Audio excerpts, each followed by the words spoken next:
कि it has been observe that school sometimes make mistakes while uploading the marks in respect of practical। समझ रहे हो? मतलब अब इंटरनल असेसमेंट भी हमारे हाथ में नहीं है, तो फिर टीचर से बना के रखने का क्या मतलब है? यानी भाई साहब अब स्कूल वालों ने अगर हेरा फेरी करी तो फिर सीबीएसई छोड़ने वाला नहीं है। एक और नोटिफिकेशन, यानी कि अब स्कूल मार्क्स नहीं देगा क्या प्रैक्टिकल के, यानी अब तो सीधा सीबीएसई मार्क्स देगा।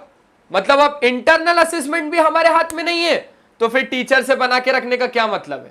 छोड़ो फिर सीबीएसई के भरोसे जीते, ऐसा कुछ भी नहीं है।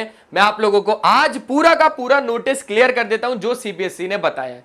देखो सबसे पहले आप लोगों को क्या करना है, गूगल पे जाना है, सिंपल सा सीबीएसई टाइप करना है और सीबीएसई में जाने के बाद आप लोगों को चले जाना है मेन वेबसाइट पे।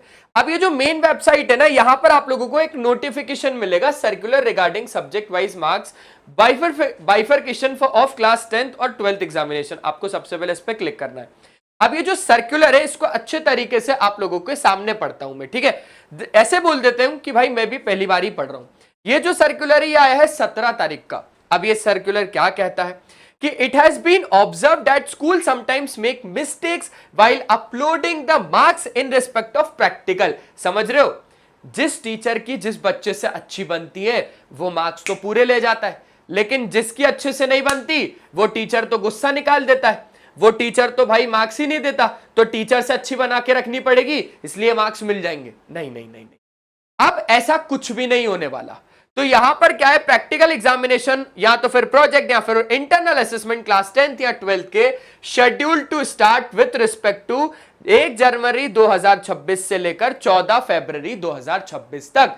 अब इसमें पूरा का पूरा अगर देखोगे तो है क्या, जैसा कि मैंने बताया, to aid and assist the school in smooth conduct of practical project internal assessment and conduct of theory examination, a list of subjects for class 10th and class 12th containing the following details in annex with the circular for information with the thought that schools will read this circular and strictly comply instructions. यानी भाई साहब अब school वालों ने अगर हेरा फेरी करी तो फिर सीबीएसई छोड़ने वाला नहीं है, क्योंकि अब स्कूल वालों की तरफ से ये सारी की सारी इंफॉर्मेशन अगर नहीं मिली तो फिर स्कूल वालों पर आप लोग समझ रहे हो कि क्या दिक्कत होने वाली है ना। And not make a request letter on to correct the mistakes committed by them by giving various excuses. अब समझो, अब ये बच्चे के ऊपर भी दिक्कत है, साथ साथ में स्कूल वालों के ऊपर भी दिक्कत है। बच्चा अगर इंटरनल असेसमेंट या प्रोजेक्ट फाइल या तो फिर कुछ भी ऐसी चीजें नहीं देगा स्कूल वालों को, तो स्कूल वालों अगर ये लिख देंगे कि भाई उसने दिया था प्रैक्टिकल या फिर उसने प्रोजेक्ट फाइल दी थी, अब ऐसा काम नहीं होने वाला। स्कूल वाले को बच्चे को देना पड़ेगा प्रैक्टिकल, बच्चे को देना पड़ेंगे भाई प्रोजेक्ट फाइल, बच्चे को देना पड़ेगा आप लोगों का इंटरनल असेसमेंट, यानी कि जितने भी आप यूनिट टेस्ट देते हो ना वो होता है इंटरनल असेसमेंट, उसमें आपका परफॉर्मेंस कैसा है वो पूरा का पूरा डाटा अब सीबीएसई को शेयर करना पड़ेगा। ये स्कूल वालों का काम है। अगर स्कूल वालों ने थोड़ी सी भी हेरा फेरी करी इस काम में तो खेल पूरा खत्म हो जाएगा स्कूल वालों का।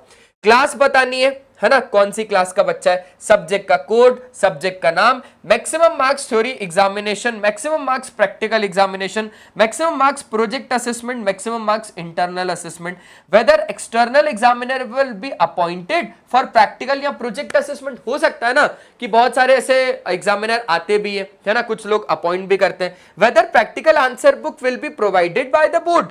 तो यहां पर ये सारी की सारी चीजें आप लोगों की हो जाएंगे clear. Type of answer book that will be used in the theory examination, ठीक है। तो वेदर आप लोगों का जो भी एक्सटर्नल एग्जामिनर अगर अपॉइंट किया जाता है तो वो ठीक है, चल सकता है। Whether practical answer book will be provided by the board, ठीक है। तो maximum marks allotted to each subject is 100 मतलब 100 मार्क्स का आप लोगों का पेपर होना है, जिसमें कि डिस्ट्रीब्यूशन कुछ इस तरीके से कि थ्योरी के मार्क्स अलग है, प्रैक्टिकल, प्रोजेक्ट और इंटरनल असेसमेंट, आईए का मतलब होता है internal assessment, components given in the annexure. It is expected that all may complete the conduct of practical exam, project, internal assessment correctly. बहुत सारे स्कूल्स होते थे ना, चल ठीक है बेटा तू एक काम कर, तू मत आ, प्रैक्टिकल के मार्क्स मैं ऐसे ही दे दूंगा, अब नहीं होने वाला, ठीक है। Within the scheduled time frame to avoid any inconvenience to the students at later stages।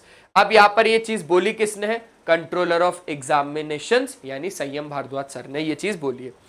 तो यहां पर अब आप लोगों को सारी की सारी चीजें ऐसे बता दी। बस अब हम लोग आते हैं थोड़ा सा मेन चीज पे, यानी कि भाई साहब क्लास 10th वाले बच्चे हैं तो क्लास 10th का डाटा मैं आप लोगों को बता देता हूं। देखो यहां पर है सीरियल नंबर, ये सब्जेक्ट कोड है, सब्जेक्ट का नाम है ड्यूरेशन ऑफ थ्योरी एग्जामिनेशन, है ना। मैक्सिमम मार्क्स थ्योरी में, प्रैक्टिकल में, प्रोजेक्ट में। इंटरनल असेसमेंट में कितने, whether external practical examiner will be appointed. तो यहां पर 10th क्लास में तो हर एक में नो ही मिलेगा आपको, तो कोई भी आपका एक्सटर्नल नहीं आने वाला, ये बात का अच्छे तरीके से ध्यान रखना। एक्सटर्नल कोई भी अपॉइंट नहीं किया जाएगा, ठीक है। ओके सर, वेदर प्रैक्टिकल ए या बी विल बी सप्लाइड, तो आप लोग भी समझ गए कि भाई जो प्रैक्टिकल आप लोगों के होने वाले हैं, तो प्रैक्टिकल लेने भी आप लोगों का कोई नहीं आने वाला। Type of A B for theory, तो आप लोगों का यहां पर पेजेस मिल जाएंगे, यानी थ्योरी के लिए आप लोगों को कितने पेजेस की शीट, वो होती है ना आंसर बुक, तो 32 पेजेस की मिल जाएगी, बाकी फिर एक्स्ट्रा में आप लोग ले सकते हो, ठीक है। ओके चलो, तो यहां पर हम लोग बात कर लेते हैं, जैसे मान के चलते हैं हिंदी के लिए, तो हिंदी के लिए आप लोग ये बात तो जानते हो कि थ्योरी में एग्जामिनेशन आप लोगों का कितना, आपका 3 घंटे का होता है, तो थ्योरी में आप लोगों के 80 मार्क्स है। अब इसमें प्रैक्टिकल क्या ही होगा, प्रोजेक्ट क्या ही होगा, तो यहां पर आप लोगों का क्या कर दिया, इंटरनल असेसमेंट कर दिया। इंटरनल असेसमेंट 20 मार्क्स का, तो टोटल आप लोगों को 32 पेज मिलेंगे वहां पर एग्जामिनेशन में, तो 80 और 20 कितने हो गए, 100 मार्क्स यहां पर कंप्लीट हो गए। लेकिन वहीं अगर हम लोग मैथ्स में देखें, सुनना बहुत अच्छे से, मैथ्स में जैसे स्टैंडर्ड में तो 3 घंटे का आप लोगों का एग्जाम, 80 मार्क्स का आप लोगों का मैक्सिमम मार्क्स थ्योरी में, 20 आप लोगों का इंटरनल असेसमेंट, 80 और 20 100 हो गया। यहां पर 40 ग्राफ पेजेस मिलेंगे आप लोगों को, मतलब ग्राफ पेजेस भी मिला के तो 40 आप लोगों को मिल जाएंगे, ठीक है। ऐसे ही आप लोगों का साइंस का भी बिल्कुल सेम टू सेम सारा सिनेरियो है। तो क्लास 10th वालों, घबराने की कोई भी बात नहीं है, ये सारी की सारी जो भी इंफॉर्मेशन है ये सीबीएसई के द्वारा दी गई है, तो आप लोगों को स्ट्रिक्टली इस बार सारी की सारी चीजें ऑन अ सीरियस नोट करना पड़ेगा। आप लोगों को मैं बता देता हूं, अगर प्रोजेक्ट फाइल नहीं दिए तो जाके जल्दी से दो, अगर प्रैक्टिकल नहीं दोगे तो मार्क्स नहीं मिलेंगे। इंटरनल असेसमेंट यानी यूनिट टेस्ट, जितने भी इनके प्री बोर्ड्स वगैरह सारी सब कुछ होंगे, आपका परफॉर्मेंस अच्छा होना चाहिए, अगर नहीं होगा तो फिर आप जानते हो कि क्या होगा, ठीक है। साथ साथ में मैं आप लोगों को बता देता हूं कि आप जैसे ही हमारे इस YouTube चैनल के अंदर जाएंगे, मैं आपको एक बात बता देता हूं, यहां पर हमारा YouTube चैनल आप लोगों को मिल जाएगा वेदांतु सीबीएसई 10, ठीक है। वेदांतु सीबीएसई 10 के अंदर जैसे आप जाएंगे तो यहां पर हम लोग आप लोगों को लाइव क्लासेस में रोज के रोज सारी की सारी चीजें पढ़ा रहे हैं। देखो जैसे कंप्लीट मैथ्स का ये सेशन है, अब ये सेशन को आप जैसे ही खोल के देखोगे ना, आप लोगों को सिर्फ और सिर्फ प्रीवियस ईयर के क्वेश्चंस मिलेंगे। और तो और अगर आप लोगों को सैंपल क्वेश्चन पेपर भी चाहिए इस साल का, तो ये सारे सैंपल, सीबीएसई का सैंपल पेपर जो इस साल का है लेटेस्ट, उसके पूरे के पूरे सोल्यूशन मैंने इस वीडियो में बना दिए। सीबीएसई के कॉम्पिटेंसी बेस्ड क्वेश्चन चाहिए तो वो मैंने इसमें बना दिया।